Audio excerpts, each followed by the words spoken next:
नमस्ते दोस्तों। आज हम एक ऐसे रिश्ते की बात करने वाले हैं जो दुनिया की सबसे पुरानी पहेलियों में से एक है। एक ऐसा रिश्ता जिसमें हजारों सालों की दोस्ती भी है और 60 साल पुरानी दुश्मनी के जख्म भी। एक ऐसा रिश्ता जो अगर जुड़ जाए तो दुनिया का नक्शा बदल सकता है और अगर टूट जाए तो एशिया में आग लगा सकता है। मैं बात कर रही हूँ भारत और चीन के रिश्ते की। हाल ही में हमारे प्रधानमंत्री शंघाई सहयोग संगठन एससीओ समिट के लिए चीन गए। सालों बाद भारत के किसी प्रधानमंत्री का ये एक महत्वपूर्ण चीन दौरा था। एक तरफ अमेरिका के साथ हमारे रिश्तों में थोड़ी खटपट चल रही है और दूसरी तरफ चीन पूरी दुनिया में अपना दबदबा बढ़ा रहा है। ऐसे में सवाल उठता है, क्या भारत और चीन, ये दो एशियाई दिग्गज जो दुनिया की 1/3 आबादी का घर है, क्या वो सच में दोस्त बन सकते हैं? अखबारों में, टीवी पर आपको इस सवाल के बहुत ही आसान जवाब मिलेंगे। कुछ कहेंगे हाँ बिल्कुल, ये एशियाई सदी की शुरुआत है। कुछ कहेंगे नहीं, कभी नहीं, चीन पर भरोसा करना सबसे बड़ी भूल होगी। लेकिन सच्चाई दोस्तों, इन दोनों आसान जवाबों के बीच में कहीं छिपी है। और आज इस वीडियो में हम उसी सच्चाई की परतें हटाएंगे। हम सिर्फ खबरें नहीं पढ़ेंगे, हम खबरों के पीछे की राजनीति को समझेंगे।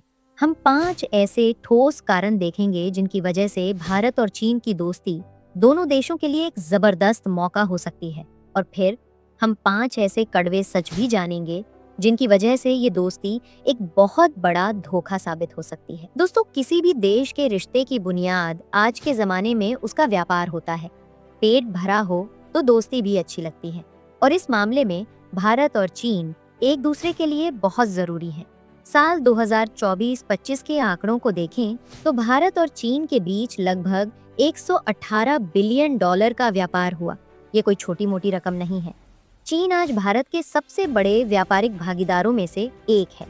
हमारे घरों में इस्तेमाल होने वाले मोबाइल फोन से लेकर हमारी दवाइयों के कच्चे माल तक, और हमारे सोलर पैनल से लेकर हमारे बच्चों के खिलौनों तक, हर जगह चीन का सामान मौजूद है। अब आप कहेंगे कि इसमें तो चीन का ज़्यादा फायदा है क्योंकि हम उनसे खरीदते ज़्यादा हैं और बेचते बहुत कम हैं। आपकी बात बिल्कुल सही है और इस पर हम वीडियो के दूसरे हिस्से में विस्तार से बात करेंगे। लेकिन अभी के लिए ये समझिए कि हम एक दूसरे पर बहुत ज़्यादा निर्भर हैं। ये निर्भरता एक मजबूरी भी है और एक मौका भी। मौका कैसे? भारत दुनिया का सर्विस पावर हाउस है। हमारी आईटी कंपनियां, हमारे इंजीनियर, हमारी सॉफ्टवेयर स्किल्स का लोहा पूरी दुनिया मानती है। वहीं दूसरी तरफ चीन दुनिया का मैन्युफैक्चरिंग पावर हाउस है। वो कुछ भी, किसी भी मात्रा में और बहुत तेजी से बना सकता है। सोचिए, अगर भारत का दिमाग, सॉफ्टवेयर और डिजाइन, और चीन के हाथ मैन्युफैक्चरिंग और हार्डवेयर मिल जाए तो हम क्या नहीं बना सकते। हम एप्पल और सैमसंग को टक्कर देने वाले फोन बना सकते हैं। हम टेस्ला को टक्कर देने वाली गाड़ियां बना सकते हैं। हम मिलकर एक ऐसी सप्लाई चेन बना सकते हैं जो अमेरिका और यूरोप पर हमारी निर्भरता को कम कर दे। जब अमेरिका हम पर या चीन पर टैरिफ लगाता है तो दोनों को नुकसान होता है। लेकिन अगर हम एक दूसरे के साथ मिलकर व्यापार करें, एक दूसरे के बाजार बने, तो हम इस बाहरी दबाव का सामना ज्यादा मजबूती से कर सकते हैं। यह एक बहुत बड़ा रणनीतिक फायदा है जिसे नजरअंदाज नहीं किया जा सकता। दुश्मन का दुश्मन दोस्त होता है। आज की दुनिया में भारत और चीन दोनों ही किसी न किसी रूप में पश्चिमी देशों, खासकर अमेरिका के दबाव का सामना कर रहे हैं।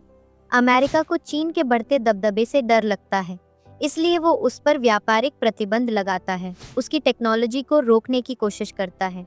वहीं दूसरी तरफ अमेरिका भारत को एक सहयोगी की तरह तो देखता है, लेकिन वो ये भी नहीं चाहता कि भारत इतना शक्तिशाली हो जाए कि वो उसके कंट्रोल से बाहर हो जाए। जब मानवाधिकारों की बात आती है, जब कश्मीर का मुद्दा उठता है, या जब किसी और आंतरिक मामले पर बात होती है, तो पश्चिमी मीडिया और संस्थाएं भारत को घेरने की कोशिश करती हैं। ऐसे में ब्रिक्स और एससीओ जैसे मंचों पर भारत और चीन मिलकर एक मजबूत एशियाई आवाज बन सकते हैं। जब ये दोनों देश, जो दुनिया की 40% आबादी हैं, एक सुर में बात करेंगे, तो दोस्तों, भारत और चीन सिर्फ पड़ोसी ही नहीं है, बल्कि हमारी कई समस्याएं भी एक जैसी हैं। और चीन दोनों ही अपनी ऊर्जा ज़रूरतों के लिए बाहर से आने वाले तेल और गैस पर बहुत निर्भर हैं। हम दोनों ही सौर ऊर्जा और नवीकरणीय ऊर्जा की तरफ बढ़ रहे हैं। इस क्षेत्र में हम एक दूसरे के साथ टेक्नोलॉजी और निवेश साझा कर सकते हैं। और चीन के बीच लगभग 3,500 किलोमीटर लंबी सीमा है, जिस पर दशकों से विवाद चल रहा है। जब यूरोप के देश अंधेरे में जी रहे थे, तब हमारे यहाँ नालंदा और तक्षशिला जैसे विश्वविद्यालय थे और ज्ञान की गंगा बह रही थी। सिल्क रोड के जरिए सिर्फ रेशम और मसाले नहीं जाते थे, बल्कि विचार, धर्म और संस्कृति का आदान प्रदान होता था। बौद्ध धर्म भारत से ही चीन पहुंचा और वहां की संस्कृति का एक अभिन्न अंग बन गया।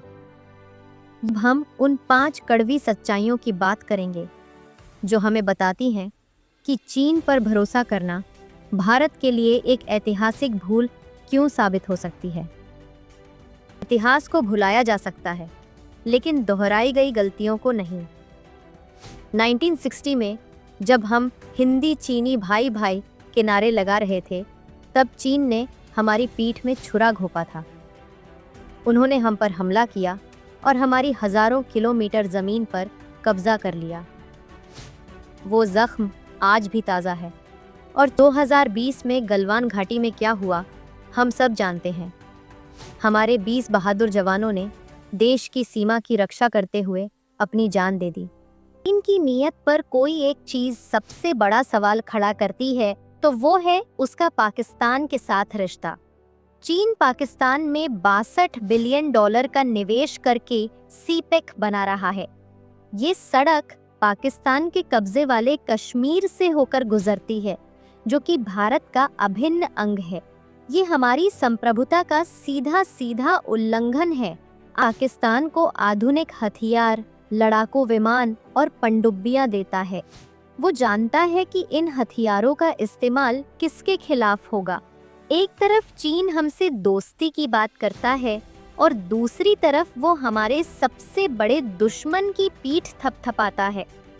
दवाइयाँ, हमारी फार्मा इंडस्ट्री, जिसे हम दुनिया की फार्मेसी कहते हैं, उसका 70% कच्चा माल चीन से आता है। अगर दोस्तों, आने वाले समय में लड़ाइयाँ तेल के लिए नहीं, पानी के लिए होंगी, और इस मामले में भी चीन के हाथ में एक बहुत बड़ा हथियार है। हमारी सबसे महत्वपूर्ण नदियों में से एक ब्रह्मपुत्र चीन के तिब्बत से निकलकर भारत में आती है। भारत एक लोकतंत्र है। यहाँ लोगों को बोलने की आज़ादी है, मीडिया आज़ाद है और सरकारें चुनाव से बदलती हैं। चीन एक तानाशाही अथॉरिटेरियन देश है। वहाँ सिर्फ एक पार्टी का राज है, मीडिया पर सरकार का पूरा कंट्रोल है और लोगों के पास कोई आज़ादी नहीं है। आखिरी और सबसे महत्वपूर्ण सवाल, चीन हमसे दोस्ती क्यों करना चाहता है? चीन की एक पुरानी सोच है, जिसे वो मिडिल किंगडम सिंड्रोम कहते हैं। उन्हें लगता है कि चीन ही दुनिया का केंद्र है और बाकी सब देश उसके आसपास घूमने वाले छोटे मोटे ग्रह हैं। वो भारत को अपने बराबर का प्रतियोगी नहीं, बल्कि एक रुकावट की तरह देखता है। जब भी भारत किसी क्षेत्र में आगे बढ़ने की कोशिश करता है, चीन उसे रोकने की हर संभव कोशिश करता है। जब एप्पल जैसी कंपनियां अपनी फैक्ट्रियां चीन से हटाकर भारत में लाने की कोशिश करती हैं, तो चीन नाराज हो जाता है। जब भारत न्यूक्लियर सप्लायर्स ग्रुप का सदस्य बनने की कोशिश करता है, तो चीन अड़ंगा लगा देता है। वो चाहता है कि एशिया में सिर्फ उसी का दबदबा हो। कूटनीति में दोस्ती या दुश्मनी नहीं होती, सिर्फ ताकत की भाषा समझी जाती है। जब आप कमजोर होते हैं तो दुनिया आप पर हावी होती है। जब आप ताकतवर होते हैं तो दुनिया आपसे बात करने आती है। हमें अपनी आर्थिक ताकत बढ़ानी होगी। हमें अपना मेक इन इंडिया को जमीन पर उतारना होगा। हमें अपनी सेना को और आधुनिक बनाना होगा। जिस दिन चीन को ये लगेगा कि भारत से टकराने में उसका फायदे से ज्यादा नुकसान है, उस दिन वो सीमा पर बदमाशी करना बंद कर देगा। दूसरे, चीन पर अपनी आर्थिक निर्भरता को एक मिशन मोड में कम करना होगा। हमें दवाइयों के कच्चे माल से लेकर इलेक्ट्रॉनिक पुर्जों तक हर जरूरी चीज को भारत में बनाने की कोशिश करनी होगी। इसमें समय लगेगा, पैसा लगेगा, लेकिन ये हमारी राष्ट्रीय सुरक्षा के लिए बहुत जरूरी है। आंखें भी खुली रखो। हमें चीन के साथ हर स्तर पर बातचीत करते रहनी चाहिए, व्यापार पर, सीमा पर, पर्यावरण पर। लेकिन इस बातचीत के दौरान हमें एक सेकंड के लिए भी ये नहीं भूलना चाहिए कि हम किससे बात कर रहे हैं। इसमें मुझे बताइए कि आपके हिसाब से भारत को चीन के साथ कैसा रिश्ता रखना चाहिए? दोस्ती का, दुश्मनी का या फिर सावधानी का? आपकी राय का मुझे इंतजार रहेगा। धन्यवाद। जय हिंद।